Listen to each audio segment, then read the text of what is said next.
Quand Thierry Lebrun nous a proposé de partager notre expérience de travail de collaboration, on y a vu une occasion de creuser une question qui nous interroge presque jour après jour dans nos places respectives.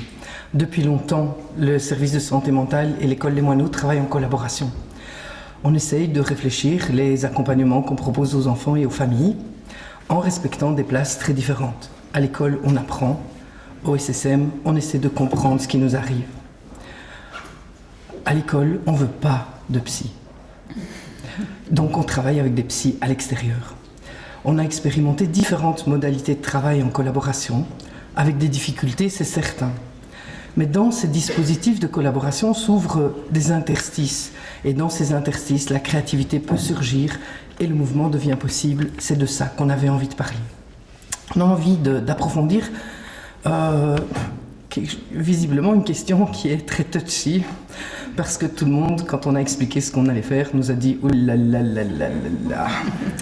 Mais donc tant pis, on avait envie de réfléchir les effets du diagnostic sur notre travail à chacune et sur le travail en réseau.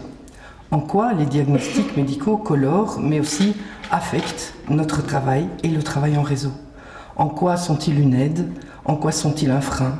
Comment viennent-ils soutenir ou non ce travail auquel on croit avec force? Alors tout d'abord, on a écrit un texte, je pense qu'il s'était assez rempli de notre colère à toutes les deux. Et visiblement, c'était très indigeste. En fait, on avait fait un diagnostic des difficultés du travail en réseau, en lien avec cette question du diagnostic. Et donc on a expérimenté combien un diagnostic, lorsqu'il a un savoir, une extériorité qui pointe et dénonce les manques et les failles, c'est ce qu'on avait fait nous, eh bien en fait ça ne sert à rien. C'est ce que nous souhaitions dire aujourd'hui. Et donc c'est ce qu'on a expérimenté à notre corps défendant en nous laissant prendre au jeu. On a pris la mesure de la difficulté d'être mis ou de se mettre à une place d'expert. Et donc il a fallu qu'on recommence. On s'est alors aussi interrogé sur la manière dont nous aussi, on pose nos propres diagnostics. Alors des diagnostics qui sont psychosociaux, éducatifs, pédagogiques. Est-ce que ce sont les mêmes types de diagnostics? Quelles sont les différences? En tout cas, ce qui est sûr, c'est qu'ils ne sont pas reconnus comme aussi légitimes que ceux des médecins. Alors, c'est parfois frustrant, mais c'est aussi notre chance. Notre chance parce que cette non-légitimité nous oblige à écouter, à vérifier, à nous taire. Elle nous place à côté des familles dans un partage de conditions, on dirait de Certeau. Elle nous permet des prises de risques, elle nous invite à la créativité. Et donc on va aujourd'hui parler à deux voix. Claire va parler de cette question des diagnostics au sein du SSM, où ils sont anticipés comme une porte d'entrée.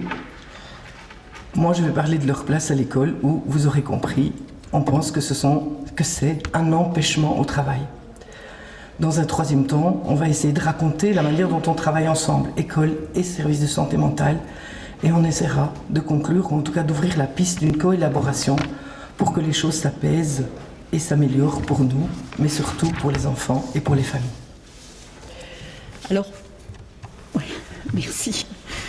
Devant des difficultés persistantes, devant une souffrance qui cherche à se dire dans des comportements de plus en plus insupportables pour les parents ou des intervenants, après déjà un parcours compliqué de mots qui blessent, parents et ou intervenants vont s'adresser aux médecins, aux spécialistes pour demander un diagnostic. On l'a vu dans l'exposé de ce matin qu'à certains moments, quand on se sent coincé, on va demander un diagnostic pour attester du problème, confirmer une difficulté et espérer évidemment trouver une solution. Ce diagnostic servira d'adresse à un ou plusieurs intervenants spécialisés complémentaires. Commence alors un parcours qui sera très souvent fonction de l'endroit où s'est adressée la première demande d'aide. Alors, jusque dans les années, ça fait quand même très longtemps que je travaille en service de santé mentale dans différents lieux, jusque dans les années 2000, quand quelqu'un s'adressait au SSM, il demandait à voir un psychologue. Demander un rendez-vous avec un psychiatre signifiait que c'était grave. Et donc, mais aujourd'hui, à l'inverse, la demande première est très souvent médicale. Un psychiatre, un pédopsychiatre, un neuropédiatre. Au-delà de la question financière et des remboursements, je fais aussi l'hypothèse que c'est lié à l'avènement des neurosciences qui a amené dans le réseau de nouvelles professions à très haute technicité qui évaluent l'enfant en fonction de normes statistiques. Et ces tests vont nommer les difficultés et proposer des rééducations spécialisées pour permettre de remettre l'enfant à niveau. Au service de santé mentale de Wavre, nous ne faisons pas de rééducation. Nous avons fait le choix d'être généralistes, c'est-à-dire qu'on est ouvert à la demande du sujet, de sa famille, du réseau. Nous avons fait le parti d'accueillir la demande comme elle vient, a priori, sans vouloir la nommer tout de suite, accueillir, prendre le temps, entendre ce qui fait urgence, écouter ce que l'autre dit dans sa singularité, savoir et surtout accepter de ne pas savoir tout de suite. Mettre notre savoir un instant de côté pour être dans la rencontre. Alors parfois on se demande si ce n'est pas encore un luxe de pouvoir faire ça, en tout cas une liberté que nous avons encore en service de santé mentale. Aujourd'hui, quand une famille pousse la porte du SSM, c'est plus souvent avec un diagnostic médical et une prescription en poche. Par exemple, une séance de psychothérapie par semaine. Ce n'est pas simple de mettre en œuvre cette prescription quand on doit jongler avec les possibilités matérielles de la famille, les horaires de travail, la mobilité. Vous savez que sans voiture dans le Brabant wallon, tout est compliqué. C'est pas comme à Bruxelles où on peut prendre un train. Et donc l'indigence est encore pire dans le Brabant wallon, quoi qu'on en pense, par rapport aux structures d'accueil possibles, d'associations, enfin du réseau associatif. Mais surtout, il y a ces conditions de mobilité, mais surtout du désir et du sens de la que la prescription peut avoir pour l'enfant et pour sa famille. À la première consultation, la maman raconte « On m'a dit que ma fille souffrait d'un trouble de l'attachement. Vous savez, j'ai rien compris à ce que le médecin m'a dit. Alors j'ai été voir sur Internet. Internet deviendrait-il un outil pour comprendre les mots du spécialiste et qu'on n'a pas senti l'ouverture et la disponibilité de celui-ci pour oser, parce qu'il faut oser aussi poser ces questions. » Elle continue. Le médecin, c'est ce qu'elle a entendu en tout cas, le médecin a dit qu'il fallait que ma fille vous voie au moins une fois par semaine. Sinon, elle irait en internat. Et elle s'interroge sur ce beau paradoxe dans lequel elle semble prise. Ma fille n'est pas bien attachée à moi et on va m'en séparer. C'est en tout cas ce qu'elle avait compris des explications du médecin et d'Internet. C'est vrai, me dit-elle, elle m'en fait voir de toutes les couleurs. On se dispute tout le temps. Mais je ne veux pas qu'il lui arrive la même chose qu'à moi, me dit-elle. Et on va m'en séparer, comme on m'a séparée de ma mère, si je ne fais pas ce que le docteur m'a dit. Il faudra prendre le temps de déployer tout cela, d'accueillir la souffrance de chacune des générations qui s'exprime par un symptôme dont le sens reste à déchiffrer. Au décours de la consultation, il semble de plus en plus évident que mère et fille sont l'une par rapport à l'autre plutôt que d'un manque d'attachement, plutôt d'un trop d'attachement, c'est-à-dire une angoisse viscérale de se séparer psychiquement pour l'une comme pour l'autre. Tenter de rejoindre l'autre dans sa réalité psychique, ça prend du temps, parfois beaucoup de temps. Peut-on prendre ce temps-là quand tout s'agite autour de vous ? Quand il y a des menaces de placement liées à une peur de passage à l'acte violent, menaces de renvoi de l'école, car a aussi des comportements difficiles à l'école et sa motivation à apprendre, vous le comprenez bien, est en rade. Et pourtant, ce temps est indispensable à une clinique de la complexité. Le travail psychothérapeutique avec cette famille a commencé par une mise en sens du diagnostic psychiatrique, type DSM. Ce diagnostic semblait être un discours que la famille n'avait pas pu se réapproprier, quelque chose qui échappait, qui l'angoissait terriblement. L'enjeu est alors de faire de ce diagnostic un levier du travail psychothérapeutique. Et la difficulté pour la psychothérapeute que je suis est alors de faire coexister un discours qui n'est pas le mien, trouble de l'attachement, et discours qui n'est pas le mien et en plus mérite, avouons-le, avec mes propres points de repère diagnostiques, sans prendre en otage l'enfant et sa famille, prendre en otage l'enfant et la famille de ces différences de point de vue. Il me semblait indispensable que cette famille puisse sortir de l'injonction travail thérapeutique ou placement, pour éventuellement se réapproprier dans un deuxième temps une demande d'aide. Dans d'autres situations, la question du diagnostic nous est adressée par les parents en première ligne, à la première consultation. Cette question, dites-moi, qu'est-ce qu'il a ? Porte autant sur un besoin de se rassurer que sur celui de reprendre du pouvoir là où ça échappe. Peut-être aussi d'envoyer la patate chaude aux supposés spécialistes. L'enjeu est alors de recevoir la question, mais de tenter de la décaler pour ne pas rester dans cette position de savoir dans lequel les gens nous mettent. Il s'agit de poser avec eux un diagnostic ouvert, multifactoriel, avec les mots de tous les jours. Dans les demandes que nous recevons au SSM, il s'agit rarement d'une demande de thérapie en tant que telle, même quand la demande est accompagnée par un intervenant du réseau, comme Yolande par exemple. Je vais alors essayer d'entendre ce qui cherche à se dire à travers le symptôme. Quel est son sens? Qu'est-ce qu'il essaye de protéger? Qu'est-ce qui fait difficulté et qu'est-ce qui fait ressource? Qu'est-ce qui fait souffrance et chez qui?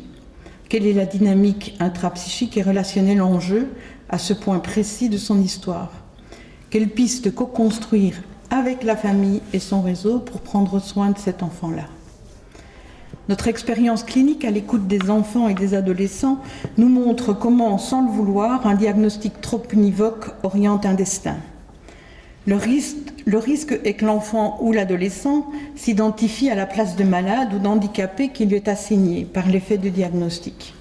Alors on va voir avec Yolande comment l'enfant va mettre ça en jeu à l'école. Aujourd'hui, je ne vous apprends rien, les comportements de certains enfants inquiètent les profs, les directions, les éducateurs. Vous allez peut-être me dire aussi, ça a toujours été. Est-ce que c'est pire aujourd'hui? J'en sais rien. Mais ce qui est sûr, c'est qu'aujourd'hui, la manière dont cette question est posée est particulière. En tout cas, c'est ce que moi j'entends tous les jours, c'est mais qu'est-ce qu'il a comme diagnostic? Cet enfant est bizarre, étrange, il a des comportements hors normes, il y a quelque chose qui ne va pas. Il est malade. C'est bien ça que les gens interrogent. Et vous voilà, vous comme médecin, mis à une place de dire la norme. Alors c'est pas simple de dire la norme si ce qu'on veut faire c'est du soin. Nommer un comportement une maladie, ce n'est pas rien. Ça touche la norme, ça touche le rapport entre individu et société. Lorsque l'enfant était dans la lune, qu'il avait beaucoup d'énergie, lorsqu'il était difficile ou fragile, les instituteurs se sentaient fatigués, parfois énervés, mais ils se sentaient compétents. Aujourd'hui, parce que nos enfants ont un diagnostic TDA, autisme, trouble de l'attachement, psychose infantile grave, trouble de toutes sortes, l'enfant est malade. Et donc, il entre dans une autre catégorie, une catégorie pour laquelle les enseignants ne sont pas compétents, ce ne sont pas des spécialistes des malades ni de la maladie.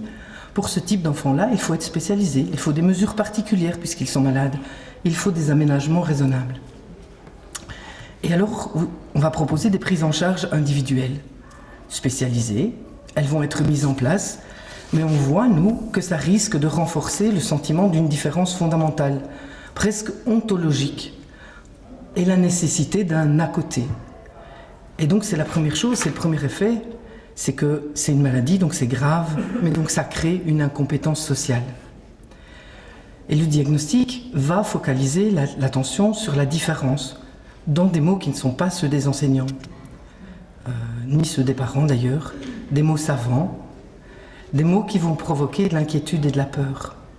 Le diagnostic va créer des représentations qui vont, qui risquent de figer l'enfant dans une case, dans une identité, à partir de laquelle on va lire son comportement et on va ajuster le nôtre.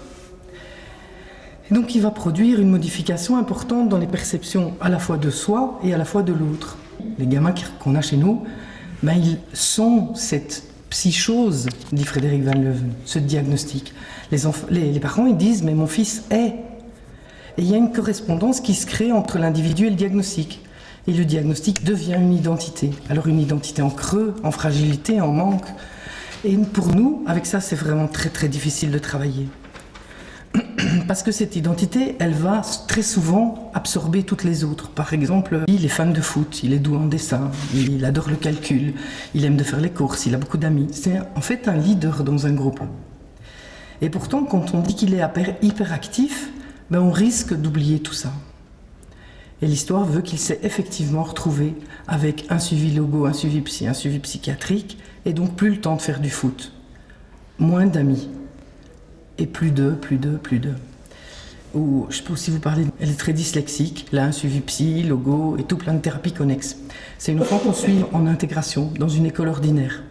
Donc elle n'est pas venue chez nous, mais on essaie de lui filer un coup de main à l'école là-bas. Et nous, ben, on n'est pas spécialisés dans les questions de dyslexie. Alors, c'était peut-être notre chance. Parce que du coup, nous, on a surtout vu ces difficultés d'intégration sociale liées à son diagnostic de dyslexie. Et donc, on a proposé un cours de piscine en lieu et place de tout ce qui était organisé. Et donc, ça a permis ce que les suivis thérapeutiques n'arrivaient pas ou plus à produire. Elle est devenue comme tout le monde, avec ses fragilités, c'est certain. Mais elle pouvait rire, jouer, nager. Elle n'était plus l'enfant étrange de sa famille, ni de l'école. Elle faisait du sport. Elle avait des choses à raconter à ses copines. Elle avait le temps et l'occasion d'apprendre comment on se fait des copines, de râler parce que c'est dur, d'expérimenter ça marche et ça marche pas. Les parents, eux, ne devaient plus courir partout pour elle et ils devenaient dès lors aussi plus disponibles pour leur couple et pour la famille. A appris à faire avec sa dyslexie. Ça fait partie d'elle, mais ce n'est plus son identité. Et très souvent, c'est ce même diagnostic qui va justifier l'exclusion. Parce que ça relève de l'enseignement spécialisé ou ça relève de la psychiatrie. Nous, on n'est pas compétents. L'enseignement ordinaire, c'est une réalité, il ne trouve plus comment faire école avec ces enfants qui l'interrogent. Mais grâce au diagnostic, il va être autorisé, voire excusé de ne pas trouver. Parce que, ben vous en conviendrez, c'est quand même des identités qui sont stigmatisantes. C'est quand même pas top d'être étiqueté malade mental ou fou. Et donc, s'il y a des gens qui vont trouver un apaisement dans l'appropriation de ce nouveau statut et s'y conformer et y trouver des bénéfices secondaires, au risque parfois de devenir complètement dépendants, les autres, en tout cas les gamins qui sont chez nous, c'est comme ça, ils vont lutter contre cette identité. Et pour nous, ben en fait, c'est un bon signe, c'est plutôt signe de santé mentale. Certains vont s'opposer aux prescriptions et aux diagnostics. Et ils vont refuser toute aide. Et ils vont nous dire « j'ai rien à faire chez vous. C'est pas ma place. » Ok. Qu'est-ce qu'il faut pour que tu ailles dans l'ordinaire ? Allons-y. Et oui, on a accompagné des enfants dans l'ordinaire. Où c'était quand même des paris un petit peu fous. Oui, on essaye pour qu'ils testent, on essaye pour que ça marche, on essaye pour apprendre avec ça. Et puis d'autres enfants, par un retournement du stigmate, nous dit Goffman, vont brandir cette identité comme un étendard. Et donc ils vont mettre leur diagnostic au centre. Et on en a des enfants qui disent « Ah oui, mais ça, oui, je frappe tout le monde, oui, je tiens pas en place, mais c'est pas de ma faute. C'est pas de ma faute. Je suis TDAH ou n'importe. » Il y en a même un, il avait 10 ans quand même, il nous a dit « Ah mais moi, je sais pas aller en classe, je suis fatigué. » Bien, oui, je suis schizophrène. Ah bon? Et comment tu sais ça? Ah ben c'est mon psychiatre qui l'a dit. Et c'est quoi être schizophrène? Ah ben être schizophrène, c'est pas dormir la nuit. Et donc je dors pas. Et donc tu comprends, je peux pas suivre les cours. Et donc maintenant je vais me reposer, puis tout à l'heure ça ira mieux, ce sera l'heure de la récré. Alors oui, on peut rire, mais c'est vraiment extrêmement douloureux, et pour l'enfant et pour nous. Parce que qu'est-ce qu'il fait la nuit? Il fait des vidéos. Alors chez nous, il pourra avoir un lit pendant les récrés, c'est sûr. Il ne l'utilisera jamais d'ailleurs. Mais l'école est obligatoire, à l'école on doit travailler. Et donc il faudra bien, schizophrène ou non, c'est pas notre problème, il faudra bien que tu travailles. Alors, est-ce qu'on va s'adapter? Oui, et en même temps non. Parce que notre boulot, c'est pas de faire du soin. C'est de leur permettre de se trouver une place dans la société. La place la plus valorisante possible, une place qui leur convienne le mieux possible. Alors je lisais l'autre jour une phrase de Nancy Houston. Elle disait « Notre imagination supplée à notre fragilité. Sans elle, nous aurions déjà disparu. » Pour moi, en tout cas, c'est un peu là que ça se joue. C'est que les diagnostics, ils figent notre imagination, ils l'empêchent. Comment est-ce qu'on va pouvoir être créatif développer les compétences, permettre des apprentissages, parce que c'est notre job. Et donc des apprentissages pour dépasser cette difficulté, si la feuille est bien tournée, si la difficulté de l'enfant elle est considérée comme une identité, comme un fait biologique, si elle est inscrite dans ses neurones ou ses gènes, la fragilité elle nous habite. Si on ne le savait pas, on ne ferait pas ces métiers-là.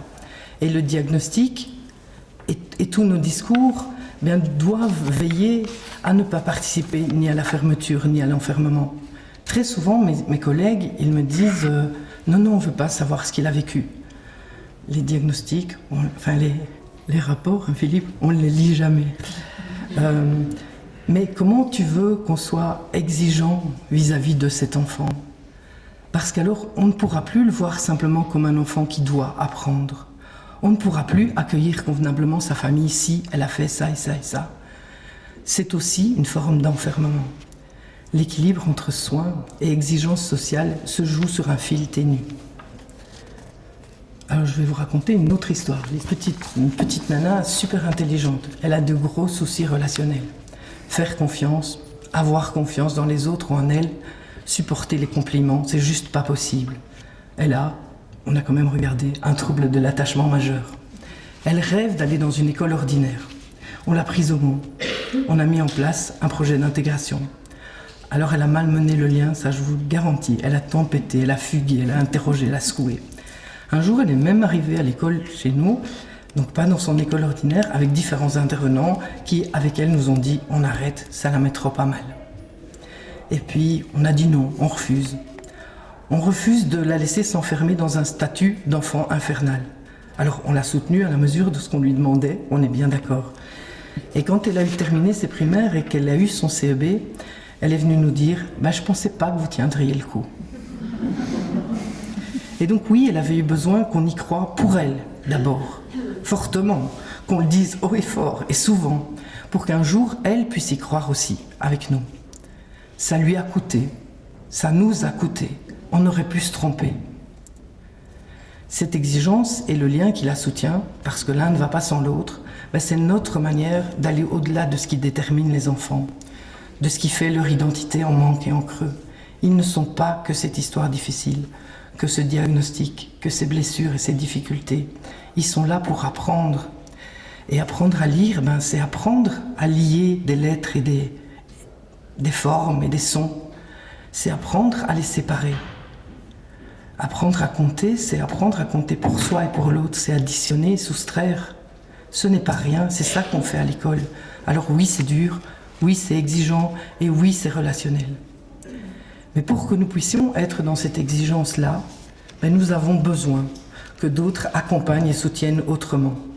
Ça m'arrive de dire à un enfant, tu sais, oui, c'est vrai, la vie a été dure pour toi, elle l'est encore, elle a été injuste. Et alors, tu vas faire quoi? Tu t'assieds au milieu de la cour et tu pleures? Oui, tu aurais le droit. Ce serait tout à fait juste et justifié. Mais on va faire quoi avec ça? Alors, on est très en questionnement. Moi, quand je fais ça, je suis très en questionnement. Est-ce que c'est maltraitant ou est-ce qu'au contraire, c'est aller les chercher là où ils sont pour essayer de les retirer de là?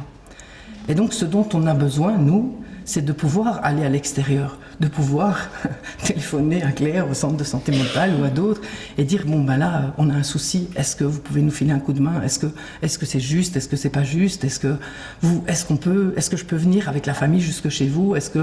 Et donc, je conduis les enfants au centre de santé mentale, on va avec les familles. Parfois, c'est le centre de santé mentale qui vient à l'école parce que les familles ne peuvent pas arriver jusque-là. Et donc, oui, pour que nous puissions nous fâcher, on a besoin d'être sûrs que d'autres prendront en charge le travail thérapeutique et le travail d'élaboration intrapsychique. Sinon, ce serait de la maltraitance. Et donc, ce travail en réseau est indispensable. C'est bien l'intérêt et le pouvoir d'un travail en réseau où les places de chacun sont complémentaires, où la présence, la parole et la reconnaissance de chacun sont essentielles et les conflits sont praticables. Un espace de co-élaboration, me disait le docteur Oder. Un réseau où on pense ensemble, et où on pense ensemble protection et reconnaissance, soins et inscription sociale, contenance et exigence, fragilité et créativité. C'est cette articulation entre l'éducatif, le pédagogique, le social et le thérapeutique, n'est-ce pas, Philippe Quinault? Et Jean-Marie Lemaire, il ajoute le contrôle qui va permettre que l'enfant et sa famille se sentent soutenus, portés, inscrits dans le monde social et capables de s'y mouvoir. Et donc au quotidien, comment ça se passe, nos collaborations? Voilà. Alors, en préparant cette intervention, on a beaucoup parlé, réfléchi autour de notre histoire avec Madame L et sa famille. On va l'appeler comme ça. On a beaucoup échangé autour du rôle qu'avaient joué les différents diagnostics dans cette histoire ou ces histoires. On pourrait dire qu'ils ont été accélérateurs de réseau. Madame L est une maman de plusieurs enfants et elle choisit avec beaucoup de soin les professionnels qui peuvent l'accompagner. C'est vraiment pour elle comme un casting d'un grand film. Et c'est pas pour autant de la fiction, hein, c'est sa vie qui est en jeu et celle de ses enfants. Elle tient à rester le réalisateur et le metteur en scène. Nous avons parfois eu envie de lui demander, mais quelle est la première qualité que doit avoir un professionnel pour travailler avec vous? Quel est le défaut principal qui fait que c'est difficile, voire impossible? Nous avons essayé de retracer en quelques mots les 3 grandes étapes de notre parcours avec cette famille. C'est l'aînée de la fratrie, elle a 5 ans quand elle arrive chez nous, à l'école des moineaux. C'est une petite gamine très vive, elle ne tient pas en place, elle veut être la chef et décider de tout. Sa maman nous appelle tous les jours, parfois 2, voire 3 ou 4 fois par jour. Il y a toujours quelque chose. Elle a été victime de quelque chose, c'est Madame Laetitia, son institutrice, qui a dit ou fait. C'est un copain qui, c'est Monsieur Thomas, c'est un trou dans son pantalon, c'est... Madame, elle défend sa fille, la protège à distance et s'assure que, même hors de sa présence physique, il ne lui arrivera rien. Madame a peur que sa fille n'apprenne pas. Petit à petit, la relation entre Monsieur et Madame L et nous se construit. Sur le fil, mais elle se construit. On rit beaucoup et nous marquons de l'intérêt pour leurs intérêts. La super bagnole, la récolte de ferraille, le quotidien dans la cité, les douleurs physiques multiples. On soutient les parents dans cette position de protection, tout en refusant d'endosser a priori le rôle d'agresseur. Alors, bien sûr, on va reconnaître nos erreurs et nos manquements, et on va négocier la question des limites, et puis on répond toujours au téléphone. Alors, on essaye d'envoyer monsieur et madame au centre de santé mentale, mais ça marche pas. Alors, de temps en temps, on utilise le service de santé mentale pour nous, pour voir si on regarde le fil. Et puis, un jour, en âge de passer en primaire. Et il y a une école plus proche de chez elle, et donc elle va changer d'école. Et on craint que ce changement d'école ne s'accompagne rapidement d'une exclusion de l'enfant. Alors on réfléchit qui dans le réseau pourrait reprendre ce travail-là, quoi. Et on fait relais vers un service. Madame maintient un lien téléphonique constant avec nous. Le service contacté a été sidéré par la violence familiale et n'a pas pu établir un lien de confiance suffisant avec les parents, et donc n'a pas continué le travail. Ils ont interpellé le SAJ. Madame, pressentant le bazar que ça allait faire, cherche à avoir un diagnostic pour sa fille. Elle toute seule, sans injonction de personne, pour faire preuve de bonne volonté. Mais les résultats et le diagnostic et la prescription sont tout à fait insupportables pour elle. Les parents choisissent, comme l'a dit Claire, les professionnels avec lesquels ils veulent travailler, et les autres se sentent bien impuissants devant cette souffrance. Cette sidération, cette inquiétude, est sans doute moins forte pour nous qui les voyons tous les jours au quotidien, parce que ça suppose qu'on verra s'il y a une dégradation. Or c'est une croyance, mais ça nous rassure. Et il y a une réunion où il est dit, vous vous rendez bien compte, monsieur, madame, que si nous vous conseillons ça, c'est que c'est bien pour votre fille. Nous ne pouvons pas vous obliger, mais si vous refusez, nous serons dans l'obligation d'interpeller le SAJ. Donc les relations se compliquent. Le SAJ décide de laisser les parents continuer leur chemin avec cet enfant, de ne pas interpeller le tribunal. Et une partie des professionnels se sont disqualifiés par cette décision. Pourtant, tous les intervenants reconnaissent l'importance de la violence ambiante. Alors on n'insiste pas sur les mêmes choses, mais c'est tout. On est tous convaincus de la souffrance et du soin à y apporter, mais on n'arrive pas à le penser ensemble. Et cette décision du SAJ a des effets très intéressants. Les parents se sentent reconnus dans leur statut de parents, reconnus sensibles au bien-être de leur enfant, capables de cheminer et d'évoluer. Et donc ils deviennent un peu plus compétents.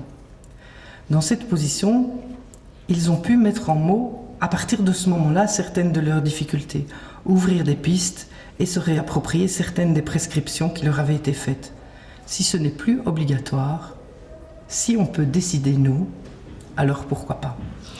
Et donc ils envoient, chez nous on dit en internat, un autre réseau se forme dès lors. SRJ, SSM, école. La maman téléphone à l'école chaque jour et on fait relais avec le SSM pour soutenir ensemble les parents. On essaye avec le SRJ, mais ça semble plus difficile pour eux parce qu'eux sont plus directement inquiets de la violence familiale. Ces relations sociales s'apaisent, elle apprend de mieux en mieux à l'école. Madame L prend petit à petit confiance, mais elle interroge le SRJ comme elle l'a fait avec l'école, donc elle téléphone tous les jours, voilà. Avec une position de plus en plus difficile pour le SRJ, puisqu'il se joue aussi évidemment quelque chose autour de la place de mère. Donc qu'est-ce qu'on va lui renvoyer à elle comme mère de cette place-là? Ce que nous, on a évidemment beaucoup moins comme difficulté. Et lorsque le SRJ veut interpeller le SAJ, proposer un cadre, et qu'il interroge la violence familiale, les positions se rigidifient, les tensions se font plus fortes. Les relations entre les professionnels se crispent, le réseau est de nouveau fragilisé. Peut-être qu'on pourra en reparler. En tout cas, retourne dans l'école et le SSM continue d'assurer le suivi. Et donc, comment prendre soin de la relation entre nous, adultes, professionnels et parents? Comment apprendre à soutenir ensemble les enfants et les parents, avec et pas contre, afin de diminuer cette violence qui déborde? Comment partager entre parents et professionnels de différents services la responsabilité de faire grandir cet enfant, même dans une situation où des parents auraient ou ont commis des actes répréhensibles?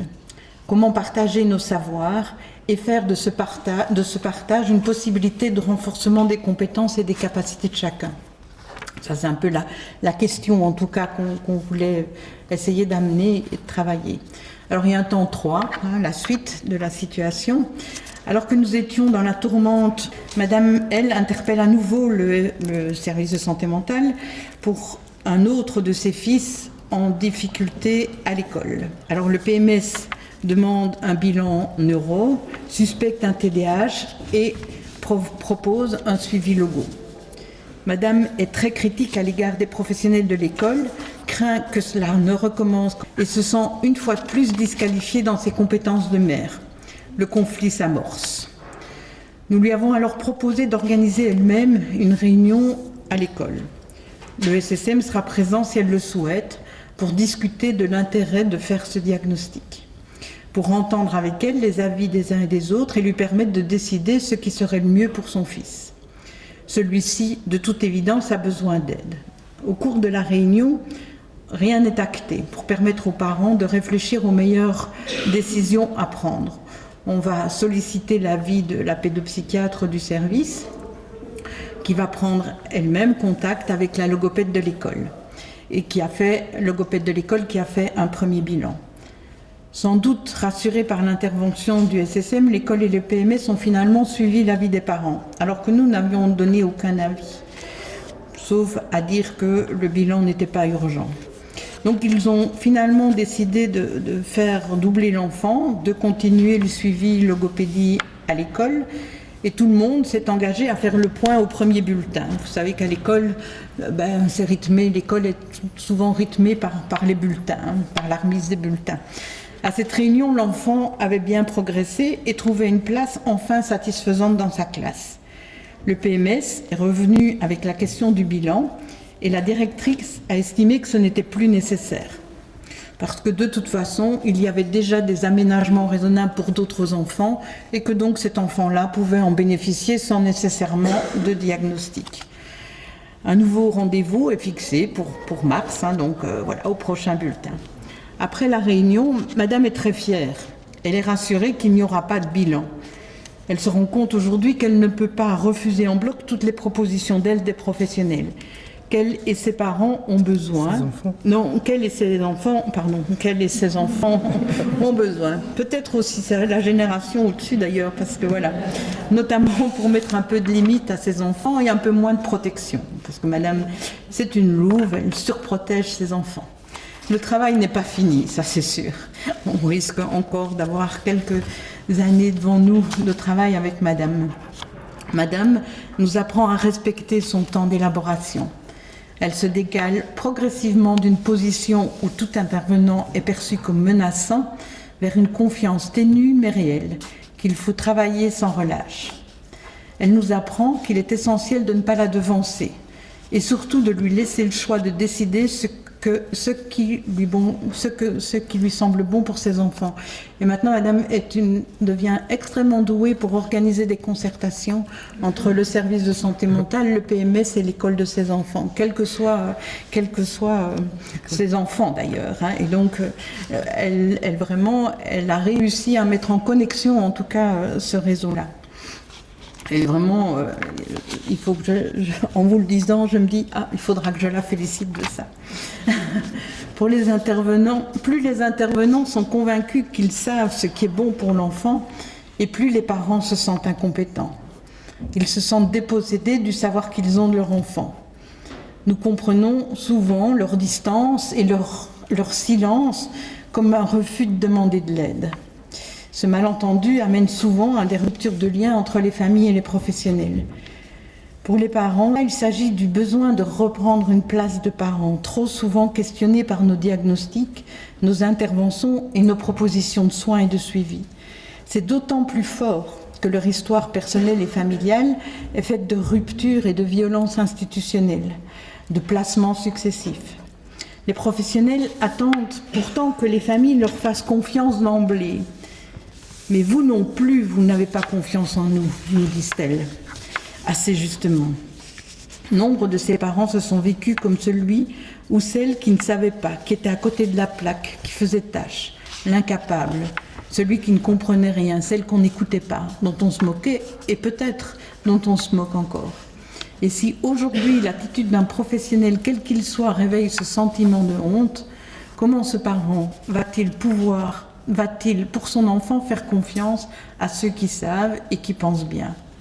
C'est à nous, professionnels, de nous demander et de leur demander comment on peut entrer en lien avec eux pour sortir de la répétition de ce cycle infernal de déliaison sociale et de non-reconnaissance. Parce qu'au fond, on voit avec ces familles que c'est des répétitions transgénérationnelles et on se demande bien comment on va faire pour en sortir à un moment donné.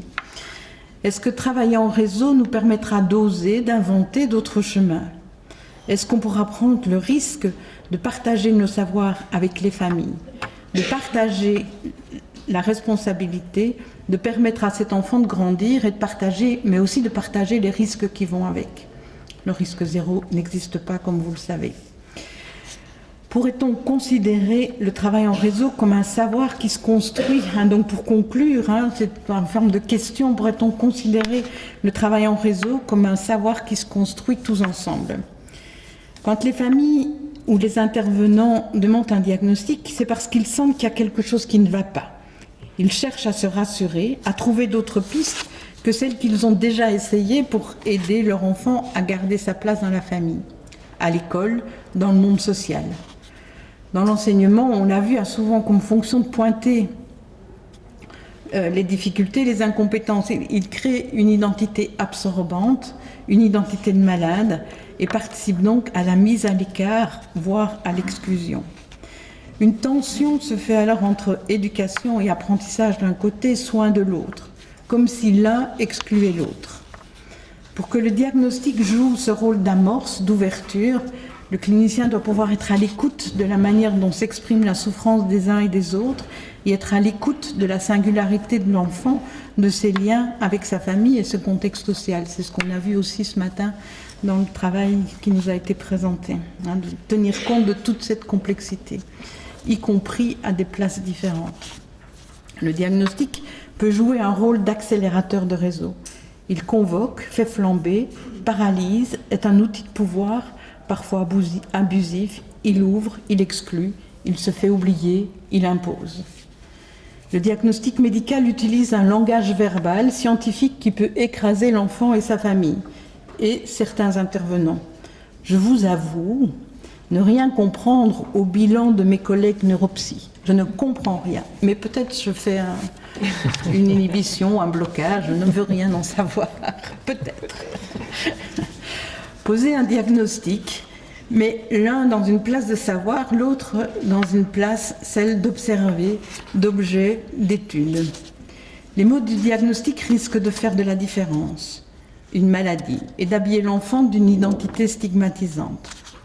Les prescriptions assorties au diagnostic parfois provoquent une désinscription sociale, augmentent la souffrance et l'exclusion. Et dans un mouvement tout à fait paradoxal, une offre de soins spécialisée crée une incompétence sociale ordinaire. Comment donc prendre soin de ce paradoxe ? Parce que ça ne veut pas dire que certains enfants n'ont pas besoin de soins spécialisés, mais en même temps, comment on travaille ce paradoxe ? Et donc permettre de tenir ensemble dans des places différenciées les fils du soin et de l'exigence, de l'individuel et du collectif, de la protection et de la reconnaissance, est une nécessité à la fois sociale et psychique. C'est pour nous l'utilité première du travail en réseau. Alors, plutôt que des professionnels qui activent un réseau, moi je pars du principe que c'est la famille qui active le réseau. Et que souvent, c'est les familles qui m'ont appris quelles étaient les associations qui leur venaient en aide. Et donc, voilà, donc je trouve que ce qui est important, c'est quand même que c'est pour moi, en tout cas de mon point de vue, mais ça pourrait être intéressant d'en discuter. Je trouve que pour moi, c'est la famille qui active un réseau. Et chacun y participe avec sa formation, son appartenance institutionnelle, sa sensibilité et les projections réciproques qui nous habitent. Et donc, un réseau où circule le respect de la diversité des points de vue, y compris ceux de la famille, permet sans doute une compréhension plus fine de la situation. Il permet aussi de partager la prise de risque et surtout de se préserver de croire que notre savoir va tout régler, bref, de nous préserver de notre fureur de guérir l'autre. On rêverait d'un diagnostic de ressources et de compétences, d'un diagnostic qui ne désigne pas l'enfant et sa famille comme malades, mais soulignerait que le comportement qui pose problème aujourd'hui est en fait une adaptation, certes problématique, mais sans doute efficace, à une situation qui était difficile. On rêverait d'un diagnostic fait en réseau, qui requalifierait, rendrait le changement possible, que l'histoire se pense, le lien se retisse.